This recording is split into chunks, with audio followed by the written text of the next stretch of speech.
agricultural sector in which we have done land reforms. Land reform में हमने पढ़ा था कि कैसे abolition of zamindari system was there, कैसे हमने लैंड सीलिंग करी थी, ये सब हमने कर लिया था. Today we are going to start with new agriculture strategy that is green revolution in India. ठीक है, हम आज एक टॉपिक खत्म करेंगे दैट इज एग्रीकल्चर सेक्टर, जिसके अंदर कैसे कैसे डेवलपमेंट हुआ और new agriculture strategy green revolution in India. Green revolution mid 60s में आया, इन 64, 65, 66 उसको बोलते हैं. Generally started with Punjab and Haryana and other few states, जिसके अंदर बेसिकली हम लोग फूड डेफिशिएंट थे, ग्रेन डेफिशिएंट थे कंट्री में, तो इन्होंने HYV सीड्स को अडॉप्ट किया और साथ में कुछ फर्टिलाइजर्स और प्रॉपर इरिगेशन फैसिलिटीज के साथ multiple times increase in food grains का प्रोडक्शन किया, जिससे क्या हुआ कि हमें बहुत ज्यादा फायदा हुआ, क्योंकि हमारी कंट्री अब फूड सिक्योर होती गई. जहाँ food deficient, grain deficient country थी, हम सेल्फ सफिशिएंट भी हो गए और हमारे पास सरप्लस था to export goods, food grains to other countries also. ठीक है, the new agriculture strategy was adopted in India during third plan. कौन से प्लान में किया था बच्चे? Third plan. You have to mark it, क्योंकि आपके 1 मार्क के क्वेश्चंस बनते हैं. That is during 60s, mid 60s, generally 1965, 66 में आई थी बेटा ये. The traditional agriculture practice. Traditional agriculture practice क्या थी कि हम लोग कोई फर्टिलाइजर्स यूज नहीं करते थे, बेसिक मैन्योर यूज करते थे, good seeds were not there, basic seed use करते थे, proper irrigation facilities were not there, हम लोग मॉनसून पे डिपेंडेंट थे, और हमारे पास जो भी टेक्निक्स ऑफ प्रोडक्शन थी वो बहुत ही ज्यादा पुरानी थी. ठीक है, तो हमें उन्हें रिप्लेस करना था मॉडर्न टेक्नोलॉजी के साथ, मॉडर्न टेक्निक्स ऑफ प्रोडक्शन के साथ. ठीक है, the traditional agriculture practice followed in India were gradually being replaced by modern technology and agricultural practices. The aim of this strategy was to raise agriculture production and productivity. Production भी बढ़ाना और productivity बढ़ाना, दोनों में difference है. Productivity means output per hectare. कितने ton of output हम per hectare लगा रहे हैं, वो प्रोडक्टिविटी है. टोटल प्रोडक्शन कितना इंक्रीज हो रहा है, that is production. Production and productivity in selected region of the country through the introduction of modern inputs like fertilizers, credit, market facilities. अब उसमें क्या चाहिए था कि modern inputs में fertilizer important थे, लोन और पैसा important था, और कहाँ का मार्केट हमारे को मिल सकती है वो भी important था. First topic is green revolution. At the time of independence, about 75% of country's population was dependent on agriculture. That we have done in last chapter. Agriculture widely dependent on monsoon. हमने अभी पढ़ा था कि जो हमारे traditional method of agriculture था उसके अंदर हमारा मेजर जो था, हमारे पास क्या था कि हम बेसिक सीड्स यूज कर रहे हैं. उसके अलावा हम लोग जो irrigation facilities were not good और हम मानसून पर डिपेंडेंट थी. अच्छा मानसून है तो प्रोडक्शन अच्छी, मानसून अच्छा नहीं तो प्रोडक्शन अच्छी नहीं. And in case of shortage of monsoon the farmers has to face a lot of troubles. Moreover, productivity in agriculture sector, productivity means production per unit of per hectare in agriculture was very low due to use of outdated technology and absence of required infrastructure. As a result of intensive and continued effort of many agricultural scientists, this stagnation in agriculture was permanently broken by green revolution. Green revolution के definition माफ करो बच्चे. Green revolution refers to the large increase in production of food grains due to use of high-yielding variety of seeds. Green revolution is a spectacular advancement in the field of agriculture. Green revolution basically बेटा wheat and rice में लिखेंगे हम, और crops की जो revolution होगी उनके अलग अलग नेम्स हैं. ठीक है, explore more the origin of green revolution. In the Kharif season 1965-66, India adopted high yield variety program for the first time.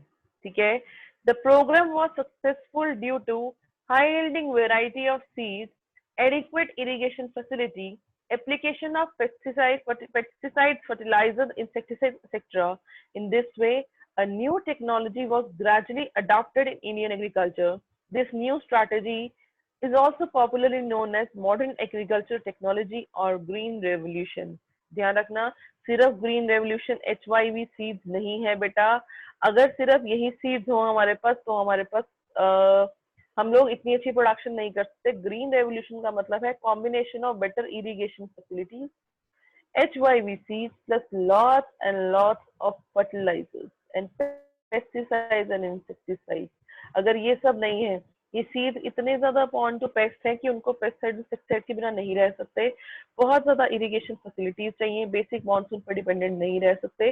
तो HYV सीड्स का कॉम्बिनेशन चलता है, HYV seeds plus good irrigation facilities plus pesticides and insecticides plus fertiliser. अगर ये सब नहीं है तो अकेले इन सीड से प्रोडक्शन नहीं हो सकती। In this way new technology, ठीक है। HYV seeds main reason for agriculture revolution. अब ये रेवोल्यूशन आया क्यों? Agriculture revolution after primarily the miracle of new wonder seeds, HYV seeds, which raised the agriculture yield per hectare or per acre to incredible heights. These seeds can be used in those places where there are adequate facilities of drainage and water supply। पहली बात, irrigation facilities बहुत important है। अगर water supply अच्छा नहीं है तो ये seeds successful नहीं होते। As compared to ordinary seeds, these seeds need heavy doses of chemical fertilizers, 4 to 10 times more fertilizer to get largest possible production। So to derive benefit of HY seeds, Indian farmer need to have reliable irrigation facilities। उनके पास अगर सिर्फ monsoon पे dependency है तो ये नहीं चलेगा। Financial resources to purchase fertilisers and pesticides, तो हमारे पास पैसे होने चाहिए, नहीं तो क्रेडिट फैसिलिटीज अच्छी होनी चाहिए। तो इम्पोर्टेंट कॉन्सेप्ट क्या है कि ग्रीन रेवोल्यूशन आया कब? 1965-66 में खारिफ सीजन में फर्स्ट टाइम इंट्रोड्यूस किया गया। Green revolution basically wheat and rice में आया। उसके बाद इसके अंदर तीन चीजों का कॉम्बिनेशन है, that is HYV seeds, good irrigation facilities and fertilizer, pesticides and insecticides because these seeds are very prone to pests। तो इसके लिए इनके लिए जरूरी है पेस्टिसाइड, फर्टिलाइजर्स एंड इंसेक्टिसाइड का। तो इसके अंदर हम देखेंगे कि इनके बिना ये सीड्स की प्रोडक्शन अच्छी नहीं बढ़ सकती। और इसने ग्रीन रेवोल्यूशन आने से multiple times increase in production of wheat and rice आया था कंट्री में। Indian economy experience the success of green revolution in 2 phases। In the first phase mid 60s to mid 70s, 65 to 75, the use of HYV seeds was shifted to more affluent states like Punjab, Andhra and Tamil Nadu etc। Haryana भी mention करो इसमें बेटा। Further, the use of HYV seeds primarily benefit the wheat growing regions only। साथ में इसके साथ साथ इन्होंने बाद में अगली क्रॉप किसमें ऐड कर दी थी? इसमें राइस। तो सबसे पहले किसमें आई थी? व्हीट में, उसके बाद rice. In the second phase, mid to mid 80s, the HYV seeds technology spread to the larger number of states and benefit more variety of crops। अब हम पढ़ेंगे कि कौन कौन सी रेवोल्यूशन या फर्टिलाइजर्स सॉरी एग्रीकल्चरल रेवोल्यूशन आई हैं, ठीक है। मुझे यहाँ तक बताओ किसी को कोई डाउट हो तो।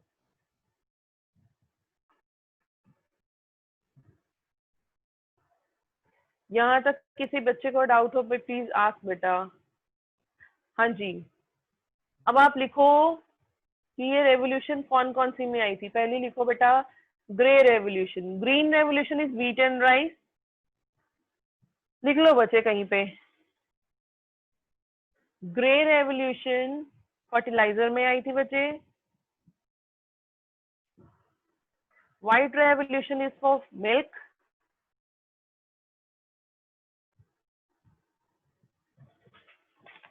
ये लो, मैं भी लिख देती हूँ साथ साथ। Grey revolution is fertiliser, white revolution is for milk.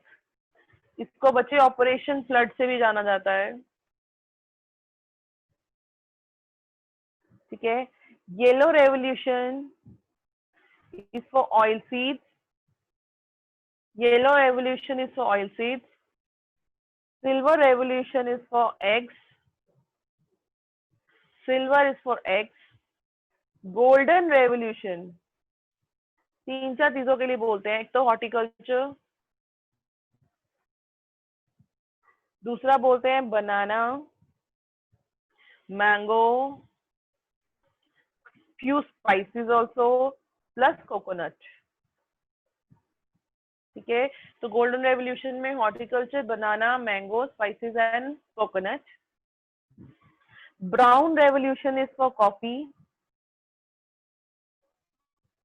और एक थी blue revolution, that is for basically aquaculture, या आप इसको एक्वाकल्चर पानी से रिलेटेड, मेनली हम फिशरी में लेते हैं बेटा इसको, फिश की फार्मिंग के लिए ब्लू रेवोल्यूशन, ठीक है।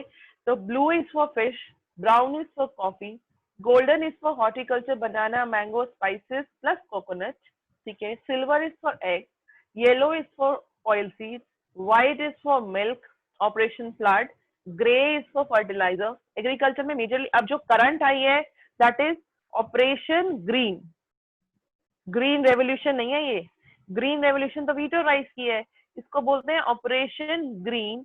ऑपरेशन ग्रीन आई थी बेटा 2018-19 के बजट में। ये बेसिकली टॉप क्रॉप्स के लिए है, TOP, टॉप क्रॉप के लिए, कि इनकी प्रोडक्शन हमारी एक्सपोर्ट के लिए हमारी कंट्री में बहुत ज्यादा हो। तो टॉप में टमाटो, ऑनियन, पोटैटो, आपको याद रहेगा नॉर्मल जो हम सब्जी खरीदते हैं, टमाटर, प्याज एंड आलू, ठीक है। Tomato, onion and potato. Operation green, not green revolution, green revolution is about, green revolution is for, हाँ जी कौन Wheat and बताएगा, rice. Wheat Wheat and and rice. rice. wheat and rice। white is for Milk. milk, Revolution. Milk. For fertiliser, ये आपको याद करना है बच्चे। Yellow is for oil seeds, silver is for eggs, golden में कुछ भी पूछ सकते हैं, जनरली हम मेजरली इसको हॉर्टिकल्चर बोलते हैं क्योंकि उसके अंदर फ्लावर्स एंड फ्रूट्स दोनों आ जाते हैं। Banana, mango, spices, coconut. Brown is for coffee, blue aquaculture बोलते हैं जितना भी सी से रिलेटेड है, पर हम मेजरली इसको फिशरी में लेते हैं। ऑपरेशन ग्रीन इंपॉर्टेंट है, 2018-19 के बजट में मोदी गवर्नमेंट ने इंट्रोड्यूस किया for top crops. Top crops में कौन कौन सी है, TOP, tomato, onion and potato. ये सबको समझ में आया। एंड ग्रीन रेवोल्यूशन अगर अगर एक क्रॉप पूछा जाएगा तो बेटा वीट लिखेंगे, कितनी क्रॉप से पूछा गया तो वीट एंड राइस दोनों लिख सकते हो, majorly it is for wheat. यहाँ तक सबको समझ में आया, हाँ जी। Important effects of Green Revolution. The spread of Green Revolution technology enabled India to achieve self-sufficiency in food grains. हमें सेल्फ सफिशिएंट बनाया, we were not self sufficient. अब हमें फूड ग्रेन्स में मेजरली जो हमारी कंट्री में सबसे ज्यादा जो हमारा स्टेबल फूड में जो कंज्यूम होता है that is wheat and rice. तो दोनों की प्रोडक्शन बहुत इंपॉर्टेंट थी। बताया था कि we were dependent on USA, America for food grains. India was no longer at a mercy of America और any other nation for the food requirement. Attaining marketable surplus, green revolution का फायदा क्या हुआ, एक तो हमें किसी और कंट्री पे डिपेंडेंट नहीं होना पड़ेगा, दूसरा green revolution resulted in marketable surplus. Marketable surplus होता क्या है कि हम अपने लिए फूड ग्रेन घर के यूज के लिए, सेल्फ कंजम्पशन के लिए रख के जो बचा हुआ फूड ग्रेन है मैं उसको क्या कर सकती हूँ, मार्केट में cell. Marketable surplus refers to that part of agricultural produce which is sold in the market by farmers after meeting their own consumption requirement. Suppose मैं 50 tons of wheat produce कर रही हूँ अपने farm पे, अगर मैं 10 ton अपने घर की कंजम्पशन के लिए रख रही हूँ तो 40 is my marketable surplus. Marketable surplus means total produced minus जो हमने सेल्फ कंजम्पशन के लिए रखा है जो हम मार्केट में बेच सकते हैं। तो marketable that part of agricultural produce which is sold in the market by the farmer after meeting their own self consumption requirement. Growth in agriculture output makes a difference to the economy only when large proportion of this increase in sold in the market. but जब तक marketable surplus ज्यादा नहीं होगा तो हमारी country की market कैसे बनेगी। तो ये बड़ा इंपॉर्टेंट हो गया था कि ग्रीन रेवोल्यूशन से कंट्री में बहुत बड़े लेवल पे मार्केटेबल सरप्लस क्रिएट हुआ था। Fortunately, a good proportion of rice and wheat produced during the Green Revolution period was sold by the farmer in the market. Buffer stock of food grains. The Green Revolution enabled government to produce sufficient amount of food grains to build a stock which could be used to the time of food shortage. हाँ जी, ये मैं पूछती हूँ गरिमा, बच्चे ये buffer stock का concept कहाँ पढ़ा था आपने? मैम चैप्टर नंबर 12 में पढ़ा था, 11th क्लास में। हाँ बच्चे, इसका मतलब ये जनरली बेसिकली एक तो बफर स्टॉक उन्होंने बोला कि फूड शॉर्टेज के टाइम पे यूज किया जा सकता है, कोई फमाइन वगैरह आ जाए कंट्री में तब, उसके अलावा ही क्यों यूज करते हैं बच्चे? मैम फार्मर्स को प्रोटेक्ट करने के लिए अगर उनके पास उस टाइम पे वो उस प्राइस पे अगर मतलब मिनिमम और नहीं ले सपोर्ट प्राइस रहे में अगर कोई, हाँ, that is minimum support price की मिनिमम सपोर्ट प्राइस उनको दे दिया। अगर उनका वो सरप्लस बाहर नहीं बिक रहा तो गवर्नमेंट उनसे खरीद लेगी।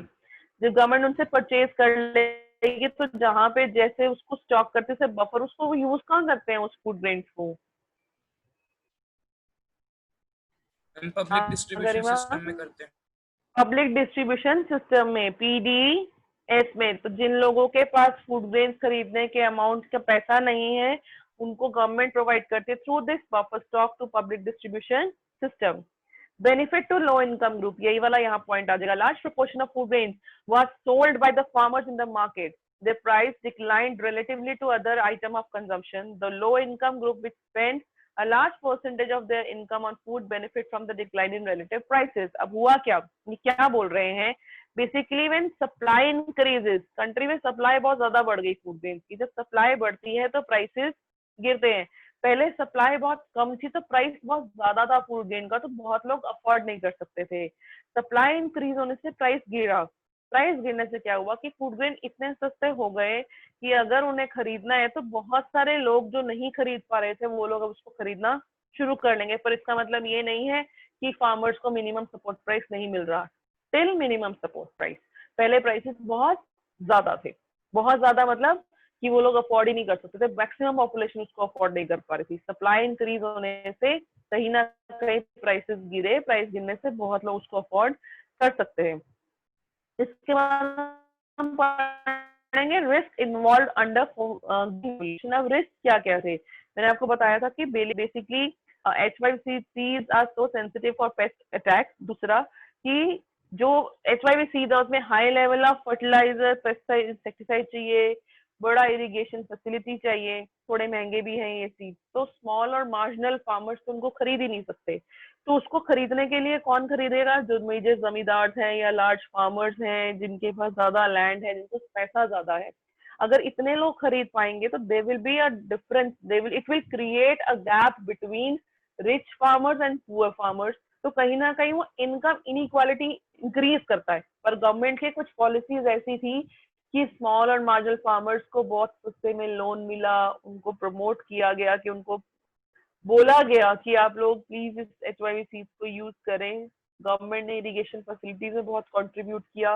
वेरी लो प्राइसेस पे उन्होंने पेस्टिसाइड, इंसेक्टिसाइड, फर्टिलाइजर्स दिए, सो दैट स्मॉल और मार्जिनल फार्मर्स भी प्रोडक्शन इंक्रीज कर सके जैसे लार्ज फार्मर्स इंक्रीज कर रहे थे। तो थैंकफुली गवर्नमेंट की पॉलिसीज से हमारे रिच फार्मर्स और पुअर फार्मर्स में ग्रीन रेवोल्यूशन के मैटर में ज्यादा इनकम इनइक्वालिटी नहीं है। While the nation had immensely benefited from the Green Revolution, the technology involved was not free from risk.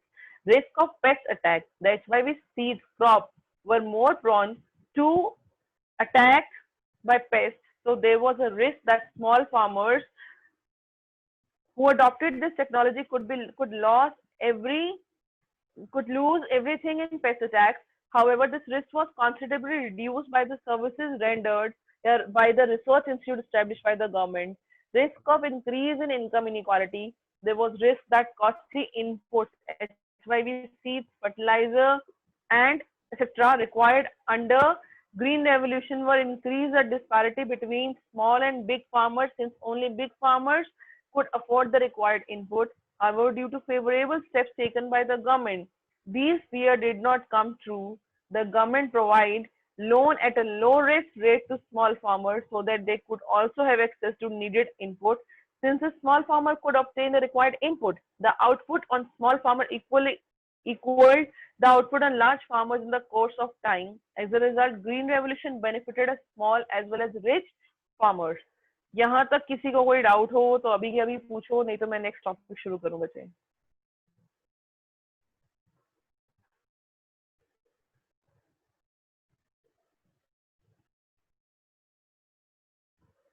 No one.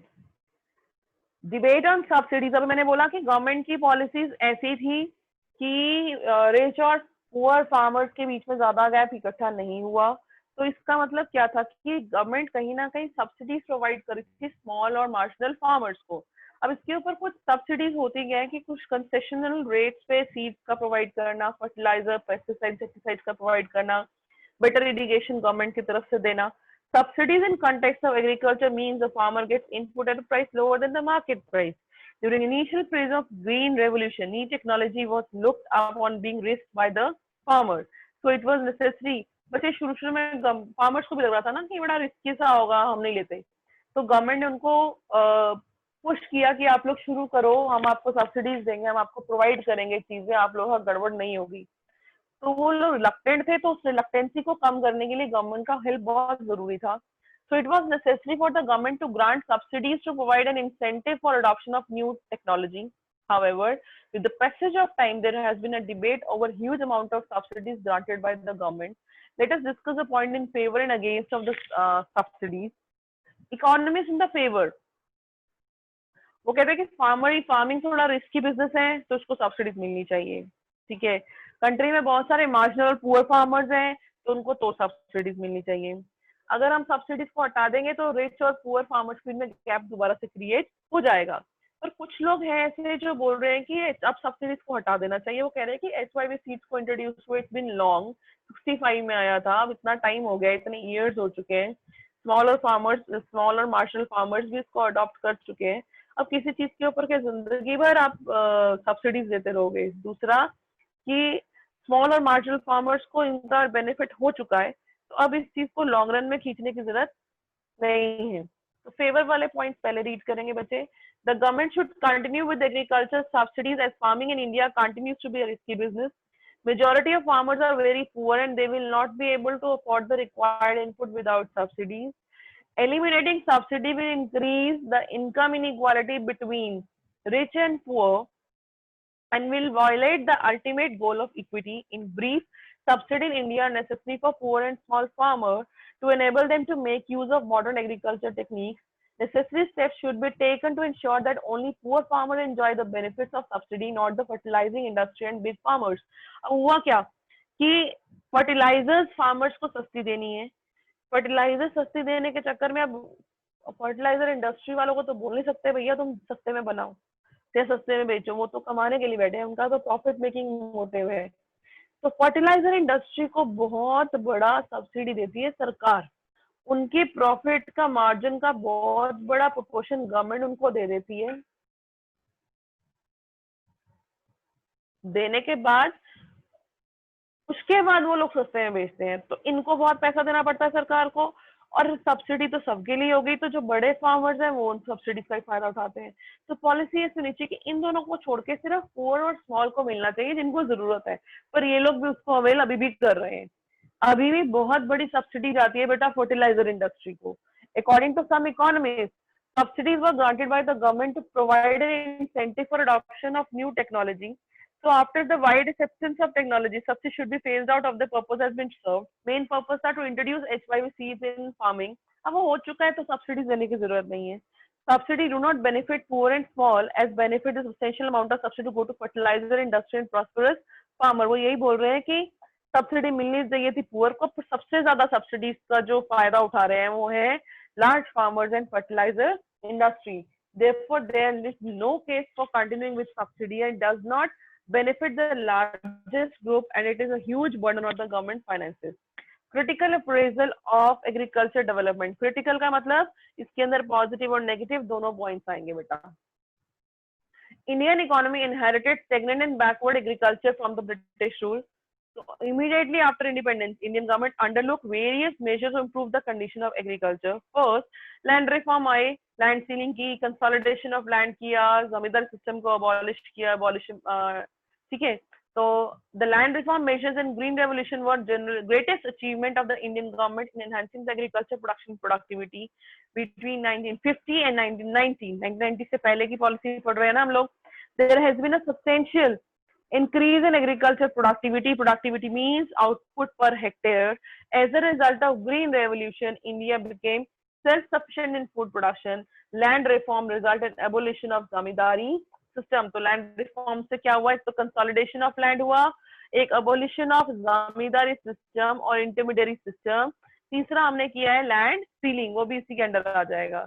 The proportion of GDP between 50 and 90 contributed by agriculture declined significantly, but not the population dependent on in. अब इसमें हुआ क्या कि 1950 से 1990 के बीच में contribution of agriculture sector in GDP पहले बहुत ज्यादा था, अब कंट्रीब्यूशन तो कम हुआ जीडीपी के अंदर।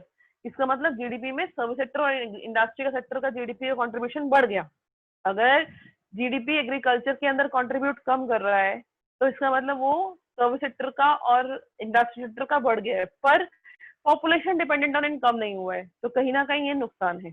Around 65% of country's population continue to be employed in agriculture even till 1990। Agriculture output would have been grown with much less people working in the sector। तो यहाँ पे मेजर प्रॉब्लम क्या आ रही है कि number of people engaged in agriculture are more as compared to its contribution to GDP। But industrial and service sector were unable to absorb the extra people involved in agriculture. This involvement of such a large proportion of the population in agriculture was regarded as an important failure of policy followed during 1950 to 1990। तो majorly क्या जो हमारा negative impact आया वो क्या था कि number of people engage in agriculture वो 65% के आसपास ही रहे। इतनी बड़ी पॉपुलेशन एग्रीकल्चर सेक्टर में एंगेज है, फिर भी अभी भी म्यूट योर ऑडियो बेटा, फिर भी contribution of GDP to contribution of agriculture to GDP is less, और इंडस्ट्री और सर्विस का जीडीपी में कंट्रीब्यूशन ठीक ठाक बढ़ गया, बट इंडस्ट्री और कि वो लोग इतनी बड़ी पॉपुलेशन जो एग्रीकल्चर छोड़ के आएगी उसे वो एब्जॉर्ब कर सके। इसका मतलब फेलियर क्या आए थे 1950 से 1990 के बीच में कि agriculture sector was not growing properly as compared to as expected. Second, industrial और सब सेक्टर इतने बड़े डेवलप नहीं हुए थे कि वो एब्जॉर्प्शन रख सके, तो maximum of population was dependent on still on agriculture. तो यहाँ तक किसी को डाउट है तो बताओ, नहीं तो हम will start industrial development. Industrial development will start tomorrow. You will read it and learn agriculture वाला जितना भी यहाँ से शुरू है ना, ये यहाँ से फ्रॉम पेज नंबर 2.6 आप पढ़ोगे एग्रीकल्चर सेक्टर है क्या, उसके अंदर क्या क्या कंट्रीब्यूशन है, हमारे फीचर्स क्या थे हमने पढ़े थे। लो productivity, disguise unemployment, what is disguise unemployment, high dependency on rainfall, subsistence farming, ये हमने क्लियरली पढ़ा था। इसको आप लर्न करेंगे। फिर हम पढ़ेंगे policies, measures to promote growth, land reform first and green revolution. इनका कंबाइन भी क्वेश्चन आ सकता है बच्चे और अलग अलग भी आ सकता है। फिर आप बताओगे लैंड रिफॉर्म में बेसिकली हम 3 हेड्स के अंदर पढ़ते हैं, abolition of zamindari system, land consolidation and land ceiling. Consolidation of land है क्या, जैसे छोटे छोटे फार्मर्स अपना लैंड पे अपना अलग अलग काम कर रहे हैं, उनके पास ज्यादा फैसिलिटीज नहीं है, उनको ये कहा गया था कि आप इकट्ठा इसको कंसोलिडेट करके एक बड़ा लैंड बना लो, बड़ा लैंड करके प्रॉफिट शेयरिंग कर लेना। इस बड़े लैंड पे आराम से फैसिलिटीज जैसे नई मॉडर्न टेक्नोलॉजी हम यूज कर सकते हैं, और कंसोलिडेशन करने के बाद क्रेडिट भी ले सकते हैं, लोन ले सकते हैं, लोन लेके आप आराम से अच्छे से फार्मिंग कर सकते हैं।